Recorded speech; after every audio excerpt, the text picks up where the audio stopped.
এই কি করো? স্যার ম্যাডামের বিল দিতে যাচ্ছিলাম। পাগল হয়ে গেছো? এমপি সাহেবের মেয়ে, তুমি তো আমার রেস্টুরেন্ট বন্ধ করে ফেলবা ভাই। What happen sir? উনার মেহেরবানিতে আমার এই রেস্টুরেন্ট চলতেছে আর তুমি উনার কাছ থেকে বিল নিতে যাচ্ছ। কোনো দরকার নেই, তুমি যাও, তোমার মতো কাজ করো, আমি দেখতেছি। স্যার ওইখানে তো 2000 টাকার বিল হয়েছে, বিলটা তো নিতে হবে তাই না? আরে আমি একটা জিনিস বলতেছি, তুমি কি বুঝো না? উনার দয়া দৃষ্টির জন্যই আমার এই রেস্টুরেন্টটা চলতেছে ভাই। এই 1-2 হাজার টাকার জন্য আমি আমার রেস্টুরেন্ট বন্ধ করতে পারবো না, বুঝো নাই? যাও, তুমি তোমার মতো কাজ করো। আর ও হ্যাঁ, একটা কথা, আমাদের যে স্পেশাল ডেজার্টটা আছে ওটা নিয়ে যাও ওখানে, ঠিক আছে? জি স্যার, জি। যাও। এক্সকিউজ মি ভাইয়া, বিলটা দিবেন? আরে না না ma'am, we can take in care of, no worries. আপনি আপনার মতো এনজয় করেন, আর সবসময় তো আপনার আব্বু এখানে আসেই। না না, বিলটা দেন। না না, আপনি কোনো চিন্তা করেন না, আমি ওনার সাথে কথা বলে নেব, সমস্যা নেই। আচ্ছা ঠিক আছে, চল তাহলে।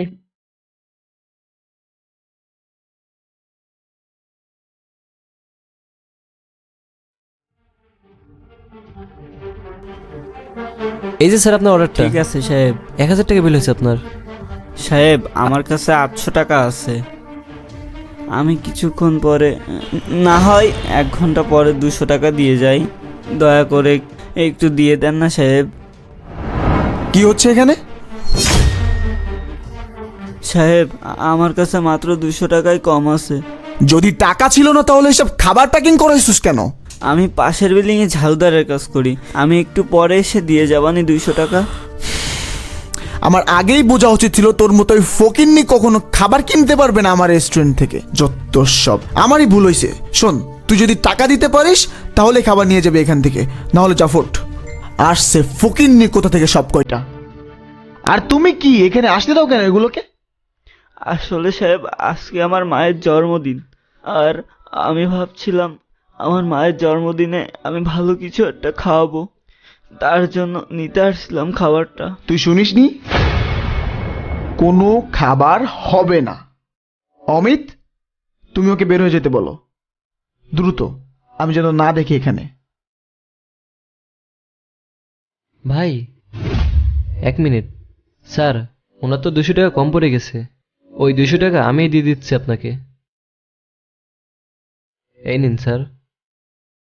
অমিত, তুমি এর 200 টাকা কেন দিচ্ছ? স্যার ওনার সত্যি এটা প্রয়োজন। আমি বুঝলাম না, তুমি এর 200 টাকা কেন দিবা?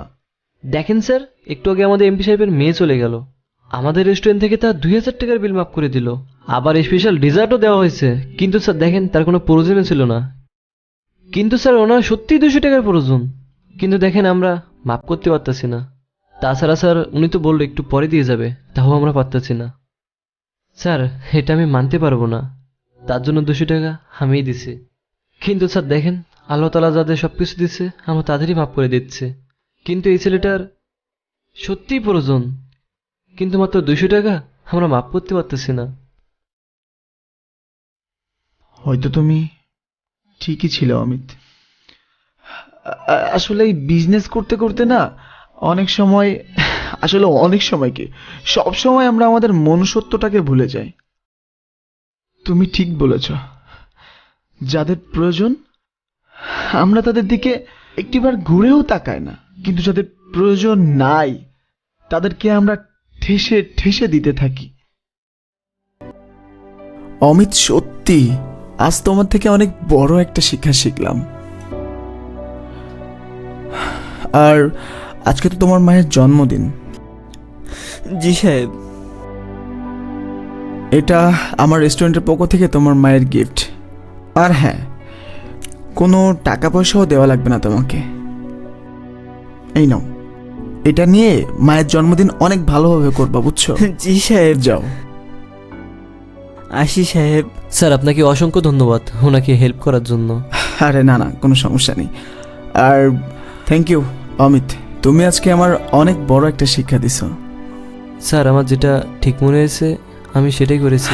আরে না না, তুমি ঠিক কাজ করছো, well done, and keep it up.